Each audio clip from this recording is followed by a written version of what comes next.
কম কাজ করছি বাট কিছু ভালো কাজ দেওয়ার ইচ্ছা আছে। সো সো আমি খুব চেষ্টা করি আমার ফ্যান্সদের অনেক কাছাকাছি থাকতে। নারীরা অনেক স্বাধীন এবং নারীরা অনেক কিছু করতে পারে। এই নারী আর পুরুষের যে ভেদাভেদটা ছিল আমাদের দেশে, সেই ভেদাভেদটা এখন করাটা আসলে খুব বোকামি, কারণ নারীরা যেটা করতে পারে সেটা অনেক পুরুষও করতে পারে না। সো ওই জায়গা থেকে নারীরা অনেক স্ট্রং, নারীরা অনেক। সো ওই জায়গা থেকে আমি যেহেতু গতকালকের আগের দিনে আমি গেট টুগেদার করেছি, আমি সবাইকে একটা করে জায়নামাজ দিয়েছি।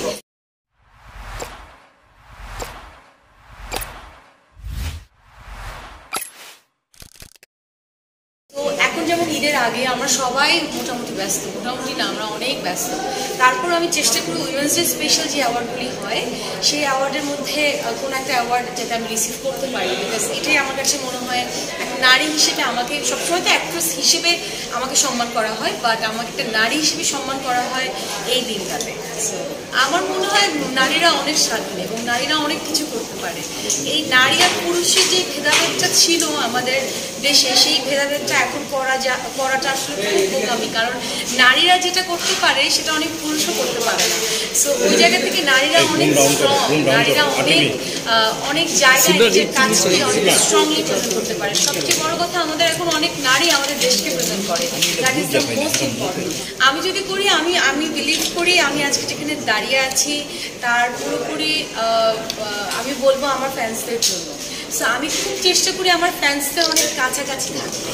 ওই জায়গা থেকে আমি যখনই পারি আমি একটা গেট টুগেদার প্ল্যান করি। শুধু গেট টুগেদার প্ল্যান করি না, আমি চেষ্টা করি তাদেরকে, যদি আমি আমার জায়গা থেকে, নর্মালি কি হয় আমরা অনেক উপহার পাই, তাই না? আমরা অনেক উপহার পাই ফ্যান্সদের কাছ থেকে, বাট আমাদের ফ্যান্সদেরকে কিন্তু ইন্ডিভিজুয়ালি কখনো কিছু দেওয়া হয় না। সো যারা আমার গেট টুগেদারে অ্যাটেন্ড করে, আমাকে দেখতে আসে, তাদেরকে আমি চেষ্টা করি ছোটোখাটো কোনো একটা উপহার দিতে। সামনে যেমন রমজান, সো ওই জায়গা থেকে আমি যেহেতু গতকালকের আগের দিনে আমি গেট টুগেদার করেছি, আমি সবাইকে একটা করে জায়নামাজ দিয়েছি। আমরা যারা মুসলিম, আমার ফ্যানরা ছিল যারা মুসলিম ধর্মের ছিল, সো তারা দেখলাম খুব খুশি হয়েছে। সো ওইটাই আমার কাছে অনেক বড় পাওয়া আর কি। এটা আসলে খুব প্রাইভেট একটা ব্যাপার, এটা না আমি বলতে চাই না।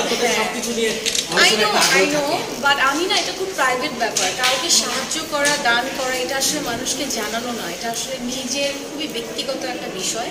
সো ওই জায়গা থেকে আমি চেষ্টা করি, আল্লাহ আমাকে যে জায়গাটা দিয়েছে সেটা কিছুটা হলেও যদি আমি মানুষকে হেল্প করতে পারি আমি সেটা করি। এবং আমার বাবার অনেক কিছু রেখে যাওয়া, যেটা আমি দায়িত্বগুলো নিয়েছি, সেটাও আমি চেষ্টা করি পালন করার। এবং আমি যতদিন বেঁচে আছি আল্লাহ আমাকে সহায়তা করবেন, আমি মানুষকে সহায়তা করবো। শপিং নিয়ে আমি জানি না, এক এক ঈদ এক এক রকম। এরকমও গিয়েছে যে কাজের প্রেশারে শপিংই করা হয়নি, এমনও হয়েছে যে মার দেওয়া একটা গিফট বা বোনের দেওয়া একটা গিফট সেটাই করে ফেলি। এবারটাও এখনো জানি না, যেহেতু রমজান এখনো শুরু হয়নি, বাট কাজের অনেক প্রেশার আছে। কম কাজ করছি বাট কিছু ভালো কাজ দেওয়ার ইচ্ছা আছে। সো দেখা যাবে। আমি সুপার ফুডি। আমি সবসময় বলি আমার মনের উপর ডিপেন্ড করে, আমি সব খাবারই খেতে পছন্দ করি। আই থিঙ্ক আমরা এখন শেষ করি, বিকজ আমার একটা প্রোগ্রাম আছে। Thank you everyone. আল্লাহ হাফেজ।